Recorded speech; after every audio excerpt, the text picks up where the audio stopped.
सुप्रभात बच्चों। आज हम कक्षा 11 की आरोह पुस्तक के 8वें अध्याय अक्क महादेवी का अध्ययन करेंगे।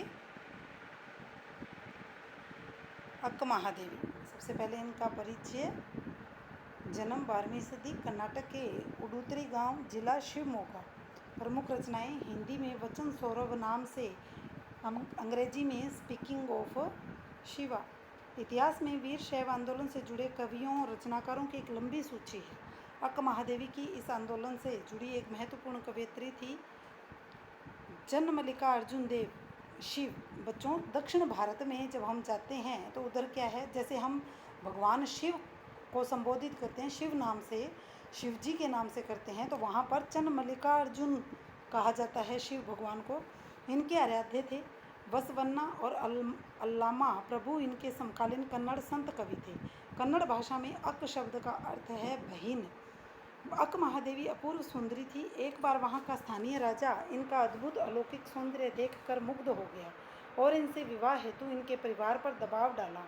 अक्क महादेवी ने विवाह के लिए राजा के सामने 3 शर्तें रखीं। विवाह के बाद राजा ने उन शर्तों का पालन नहीं किया, इसलिए महादेवी ने उसी क्षण वस्त्र आभूषण और राज परिवार को छोड़ दिया। पर यह त्याग स्त्री केवल शरीर नहीं है, इसके गहरे बोध के साथ महावीर आदि महापुरुषों के समक्ष खड़े होने का प्रयास था।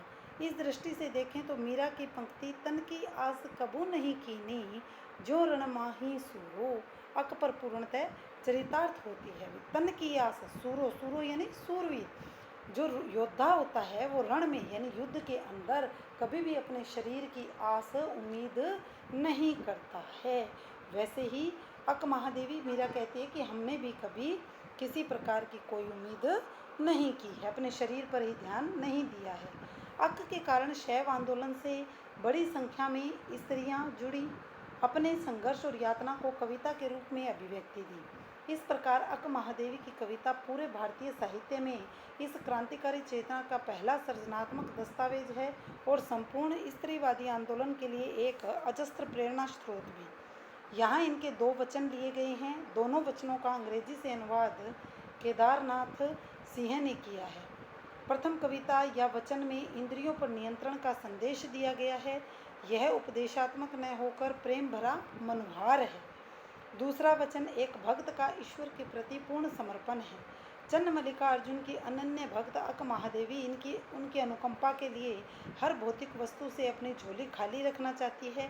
वे ऐसे निष्प्रह स्थिति की कामना करती हैं जिससे उनका स्वयं या अहंकार पूरी तरह नष्ट हो जाए। तो यहाँ पर अक्क महादेवी के 2 पद दिए गए हैं। उन पदों का केदारनाथ सिंह ने अनुवाद किया है अंग्रेजी से, और पहला जो पद है उसमें उपदेश न होकर एक प्रेम से भरा हुआ मनुहार, मनुहार यानी उनसे एक इस प्रकार से अपील की गई है कि इंद्रियों पर नियंत्रण करना मनुष्य को जरूरी है, और दूसरा ईश्वर के प्रति पूर्ण रूप से समर्पण है। पहला, हे भूख मत मचल, प्यास तड़प मत, हे नींद मत सता, क्रोध मचा मत उथल उथल, हे भूख मत मचल। कवियत्री कहती है कि हे भूख, कि अरे भूख की इंद्रियां कौन सी होती हैं हमारी? आँख, कान, नाक, जीवा और त्वचा। तो भूख, सबसे पहले भूख के लिए कहा है कि अरे भूख यानी कि जिह्वा, तू शांत हो जा, तू किसी प्रकार से मचल मत, प्यास तड़प मत। कि भूख हमारे को अंदर, हमारे शरीर में जो भूख लगती है, उस भूख के लिए तू मनुष्य इतना तड़प मत, और प्यास लग जाए तो भी बेचैन मत हो। हे नींद मत सता, क्रोध मचा मत उथल पुथल। कि नींद तू मुझे सता मत, यानी तू मुझे परेशान मत कर, और क्रोध तू मेरे मन के अंदर उथल पुथल पैदा मत कर। हे मोह पाश अपने ढील, लोभ मत ललचा। कि हे मोह, मोह किसी के प्रति, किसी से प्रेम, मोह पाश की अपने ढील, पाश अपने ढील, पाश होता है बच्चों बंधन, और ढील का मतलब ढीले कर दे। कि अरे मोह, तू अपने बंधनों को ढीला कर दे। अरे लोभ, तू मुझे मेरे अंदर लालच मत पैदा कर। हे मद, मद का मतलब होता है अहंकार, मत कर मदहोश, कि अरे अहंकार तू मुझे मदहोश मत कर। ईर्ष्या जला मत, और ईर्ष्या तू मेरे अंदर किसी के प्रति जलन मत पैदा कर। ओ चराचर मत चूके अवसर, आई हूँ संदेश लेकर चन्न मल्लिका अर्जुन का।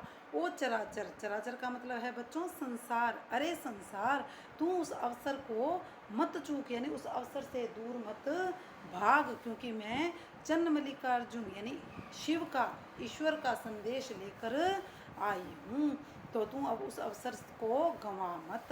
कहने का मतलब इसमें ये है कवयित्री का कि भूख, नींद, क्रोध, मोह, लोभ, मद, ईर्ष्या, ये जो हमारी ज्ञानेंद्रियां इनके वशीभूत रहती हैं कि अरे मनुष्य तू इन सब से दूर हो जा, यानी कि तू उस ईश्वर के प्रति अपने आप को समर्पित कर दे। इनके लालच में आकर कि आंखें किसी की तरफ बुरी नज़र से देखने के लिए, और नींद, और अपनी भूख और प्यास, यानी किसी का दूसरे का हक भी छीन कर खाना, कि किसी भी प्रकार का लालच तू मेरे अंदर पैदा मत कर।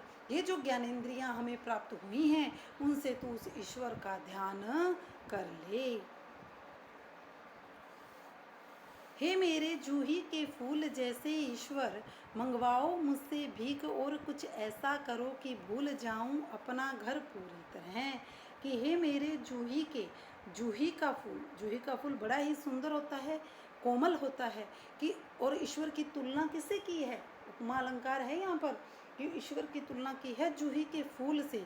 कवयित्री कहती है कि मेरे जूही के फूल जैसे प्रिय सुंदर ईश्वर, मंगवाओ मुझसे भी, कि तू मुझसे भीख मंगवा, और कुछ ऐसा कर कि मैं अपना घर जो है वो पूरी तरह भूल जाऊं, कि मुझसे तू ऐसे कर्म करा कि मैं अपने मन का, जो मेरे मन का अहंकार है उससे पूर्ण रूप से मुक्त हो जाऊं।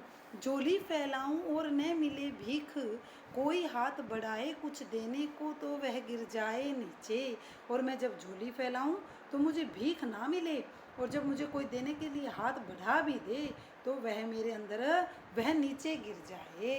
कहने का मतलब है कि हे ईश्वर, पहले तो तू मेरे अंदर इतनी ताकत पैदा कर कि मैं अपना अहंकार छोड़ दूं, यानी अहंकार जब समाप्त हो जाएगा तो मनुष्य को भिक्षा में और साधारण भोजन मिलने में कोई अंतर नज़र नहीं आएगा, यानी उसका अहंकार, कि पहले तो मेरे मन से मेरा अहंकार समाप्त कर, और जब झोली फैला दूं, जब मुझे भिक्षा मिल जाए और मेरे हाथ ना लगे वो भिक्षा, तो मेरे अंदर इतना संयम मैं पैदा कर कि उस भिक्षा के न मिलने पर मैं विचलित न हूँ।